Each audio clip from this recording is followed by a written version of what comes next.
The Lifestyle Show, presented by Selina MacKenzie. Now he's here, and we've all heard the great advert. There's a pawn shop on the corner in downtown Fuengirola. Well, there's also one in Puerto Banús now, and here to tell us about it is Thomas Barnes. Great to meet you, Thomas. Hi guys, nice to see you too.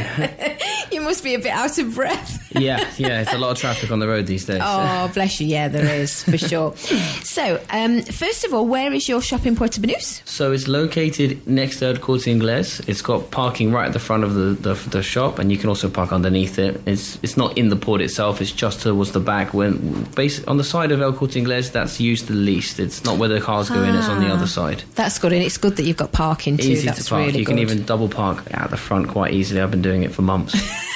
haven't been got in trouble yet. Okay, so I think most of our listeners know Anthony's Diamonds, particularly the one in Fuengirola, but for those that don't, just tell us a little bit about what you do. So I've been taken after my dad. I mean, after uni, I decided to come back to Spain, and I followed in his footsteps for the last 11 years, and he's been buying, making and selling pieces for his whole life, for maybe 55 years, I think 30 odd years in Spain, Fuengirola. And finally we made the move just to open another place in Banús because it just made sense. And I lived down this end anyway because my friends were here, so I was always making the commute. I actually was doing 30-something thousand kilometres a year, 6 days a week. Yeah, it's a lot of fuel. It is a lot of fuel. And tiring when you're stuck in all the traffic. Well, you never get traffic, funnily enough, going that way. You get, it's always coming, people are driving from Malaga way to Marbella to work, and then vice versa when you return home. So you get I never had traffic. I always watched the traffic on the other side, which is quite beautiful. That's good. But it does make sense. I mean, Fuengirola is quite a way for us down this end of the coast, so it makes sense to have one here. Yeah, it's super convenient. And we're open 10 till 6 every day. In summer, we're open till sometimes 11 p.m. Wow, really? Oh, crikey, do you have a social life? I used to. I'm getting it back now. I've just fallen in love, so I'm kind of making time for my social life. Yeah. Oh, that's good. That's important. Yeah. Work-life balance. It is. So, a couple of things then. Is it true that Cartier bought the whole shop in New York for one set of pearls? Yeah, it is true indeed. Yeah, and more than that, I mean, I think the number it's now been valued at $170 million. They bought that shop. I think their biggest location, maybe in the world, or it used to be, in New York, for just a set of pearls. But they're natural pearls. Crazy. So people don't realise that 99.9% of pearls have a little ball of plastic or shell put in there, and the oyster is made to make them synthetically. Finding an actual natural pearl before was hard. Now it's almost impossible because they've all been found. But these sets of pearls, even now, you might have been given one by your grandma that's actually natural, and on there might be 50 pearls that are round, and one person back in the day, before scuba diving and stuff, they maybe found 3 or 4 pearls in their whole lifetime. Yeah. So you'd have 10 people's whole life on one chain, and they're part of the history of these places. So they're worth way more than diamonds, and they're way rarer than almost anything, really. That surprises me. I thought diamonds were probably the top one. You know, that's De Beers and the marketing. They spent billions marketing it to us. They actually released, I think, an advert saying pearls were unlucky to put you off them. Oh. And then, but now people have learned, especially with the lab growns. My God. I remember that, actually. It's just come back to me. My grandma used to say pearls are unlucky. Yeah. It's terrible, isn't it, how it can affect people? Well, we all get marketed to. We don't realise. It's always what we listen to definitely affects us drastically. For sure. So on diamonds, lab-grown diamonds, are they important? Or? Yeah, they're very important. Yeah? I mean, I make most of my money selling diamond jewellery, engagement rings, and it sounds bad for you when I tell you your diamond is probably worth 50 or 80% less than it was a few years ago. But imagine having a whole shop full. Oh my God! Yeah, I'm just showing you my diamond ring. It's a nice one. Yeah, that is. You can see it's good quality. It was from Dubai, actually. So is it 1 carat or is it? It's 1.5. 1.5. Yeah, she's a bit further away than 1.5. So those are the best quality in the world. 1.5 carat used to cost 60,000. That's a D color VVS one. Let's say they do go a bit better than that, but flawless and internally flawless. But a VVS one D color used to cost about 60 grand. Then it went down to 30, then 18. Now they're around 13.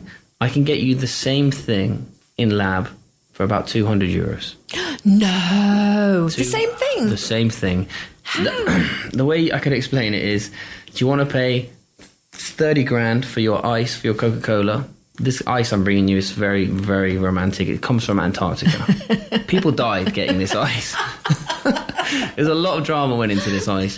But it costs 30 grand for your Coca-Cola. Or I can make you in my freezer some ice right now. And you can have that for €200. It's a no-brainer. Yeah. They are identical. They're one for one. There is no difference. It's like saying, would you rather pay 140 grand for a kilo of gold to make your jewelry, or do you want to buy this? They can't make gold in the lab yet, or would you rather buy the kilo of gold for €2,000? Same gold, one's man-made, one's not. So if you grew one of these €200 diamonds that's similar to this, once you put it into a ring, etc., how much roughly would that cost then? Well, a mount can cost from 300 to 3 grand. It depends on the what you want, but a normal mount costs between 600 and €1,000. That's brilliant. I'll be calling in for sure. Yeah, you can get nice 1 carat stud earrings for less than £1,000, and not just crazy. The best quality, D-colour, all certified and everything. Yeah, brilliant. Well, that's good to know. My birthday's coming up soon. And with diamonds, what about the 5C? Is it the 5Cs? Can you remind me? 4 Cs. Yeah, you got cut and clarity, you got colour and carat, the weight. And carat is actually with a K, isn't it? Well, they do it with a C, but in certain countries they put K for gold and C for gold. It's a little bit confusing. Okay. But the whole thing it's almost like it's designed to confuse. Like the clarity, for example, it goes from VVS1 down to PK, but you go VVS1, VVS2, VS1, VS2, SI1, SI2, SI3, and it sounds sophisticated, but SI1 means small inclusions 1, VS1 means very small inclusions 1, and VVS1 means very, very small. Exactly, you got it. You got it. It's super simple. I mean, anyone could learn how to sell and buy diamonds. It's and I think that'd be an interesting thing to learn, to be honest. It's really fun. It is really, I have a lot of fun. My brain stays really fresh the whole time, because each one is different. Each one has a different thing inside of it. And each person has their own story with their pieces. It's really interesting job. And what about the Mohs scale? So the Mohs scale is the hardness scale. Talks about it's kind of, it doesn't talk about how brittle a stone is. It talks about how hard it is to scratch, and it refers to the specific gravity of the stone. But the toughest stone in the world is a diamond, and then it goes down to sapphire and funny enough, sapphire and ruby. You might not know this. Sapphire and ruby are the same stone. They've just been marketed differently. Well, they are both red, but... No. Oh, I see, sapphire blue. Yeah, sapphire blue and ruby. How are the different colours? A red sapphire is a ruby, and a blue ruby is a sapphire. There's only a trace element that changes it, and they come in all colours. So you can have green, yellow, orange... Wow. Marketing again. It's marketing, literally.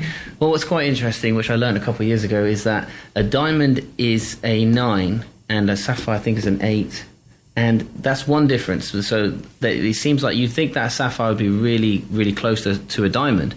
But the difference between 8 and 9 is the same as the difference between... this is quite hard to explain because it's... Try me. So a sapphire is closer to baby powder's thick, like scratch. You can put your finger through baby powder and scratch it, right? Or just like flour, you could just put your finger through it and scratch it. Yeah. The difference between that and a sapphire is less than the difference between a sapphire and a diamond. Okay. So a diamond is astronomically, it's ridiculous how much more strong it is than a ruby or sapphire. Do you do? This is personal level here. Do you do ring checks? This ring worries me because I've had it many years, but somebody said to me, you should always get it checked to make sure the clasps are still holding on, and cleaning. Do you do that as well? Yeah, we service pieces. We can do we do more than that. We do watches as well, which is quite sophisticated. You've got to be really careful with watches. Jewelry is easy, because like we have our own guy who's an amazing artist and he can do it. But watches, you could and if you mess up a claw on a piece of jewelry, you can just remold it and put it back to normal. But a watch, it's almost like if you damage it, you've ruined the value of the watch. So for watches, you have to be really careful who you give them to. And we have people that used to even work for Rolex that work for us, and they do the same service that they used to do in Rolex, but instead of 5 months or 3 months. It's a few weeks maximum and 3 times cheaper. Instead of €900, it's 300. It's a big difference. Yeah. And a fun fact about Rolex, it says that Rolex go up 105 and so do Cartier. Yeah, so they go up 10% at least a year. Everything you buy goes up 10% a year, but Rolex is complicated because you can buy Rolex and double your money when you leave the door, and you can buy Rolex and lose 20-30% when you leave the door. You have to know which ones to buy, which if you text us, we're happy to just tell you that from information for free anytime you like. It's quite fun for us to get messages saying, is this a good deal? Because normally we can do it better, but also it takes 2 minutes for me. It's just instinctive. Yeah, but Cartier, a lot of Cartier, except for the Panthers so much right now, as soon as you leave the door, you lose almost half your money. I'm surprised. I thought all jewellery increased over time. Yeah, new jewellery has had its day. I mean, before the Arabic community and the Russian community, they wouldn't buy new jewellery. They would never buy it. They wouldn't even look at it. And now even they are buying second-hand vintage antique pieces because they know the quality is there and the pricing is right. Yeah. I think in the future, even with cars, they're going to make cars look vintage on the inside. Even everyone wants the vintage look. Everyone wants the quality. Yeah, yeah. And finally, I love tennis bracelets. Where did the name come from? Is it anything to do with tennis? Well, it was what was her name? I've forgotten her name. Oh my gosh! Yeah, I don't know. Who's asking me? Yeah, it was Chris. I think Chris Evert. Oh right, I think it was during the 1987 match in the US or something like that.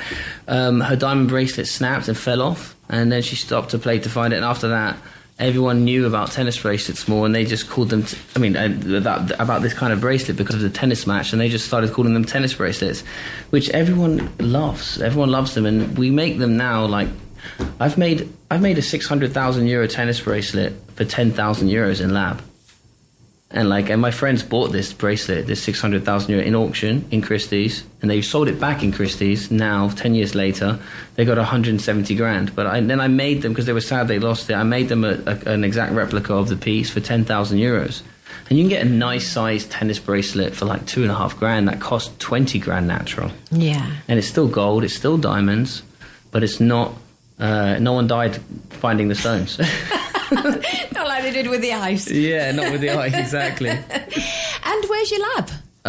So we use different places all around the world, actually. Oh, right, so okay. we don't grow the diamonds ourselves. I mean, most diamonds get cut in India and in China, but they all run through Antwerp to get checked. They get certified in Antwerp. We certify them all in Antwerp, and then we get them to us. I mean, the system to cut diamonds has been there for 150 years, so it just runs through India usually because there's a lot of cheap labour force there. Yeah, for sure. Well, it's all interesting stuff, it really is. So if people want to get in touch, do you have a website, or should they call you if they want to talk about something, or just turn up at the shop? I mean, turn up at the shop anytime you like, guys. We're happy for any questions, happy just to point you in the right direction, buying, selling or making. You can also go on our Instagram with Anthony's Portabanus. We post a lot of fun stuff on there. You can just give us a WhatsApp message on 622-907000. That's 622-907000. Brilliant. 907,000. Got it. Yeah. And as I always say, if anyone's driving, please don't crash your car. Just wait till you're parked and then message me and I will give you that information. Oh, yeah, sorry to interrupt. We do free, we test all lab diamonds, by the way, for free. So if you want to, if you're curious, if you haven't received a diamond that's real, bring it in. We'll test it for free for you. It takes 3 minutes. Okay. And we're the only people in Malaga that have the machinery. And one more thing that's important that I think I forgot is the people can pawn stuff. Yeah, that's the point. We buy and sell a lot of gold. I've got gold bars, coins, and costume and gold jewelry for sale. But we also buy that stuff. And also, if you don't want to get rid of it, if you think it's going to go up, you can always just borrow money on your items and get them back. Perfect. Thomas Barnes, it has been lovely to meet you and chat with you today. Pleasure. Thank you. Back off to the shop now. Thank you for having me. Bye-bye.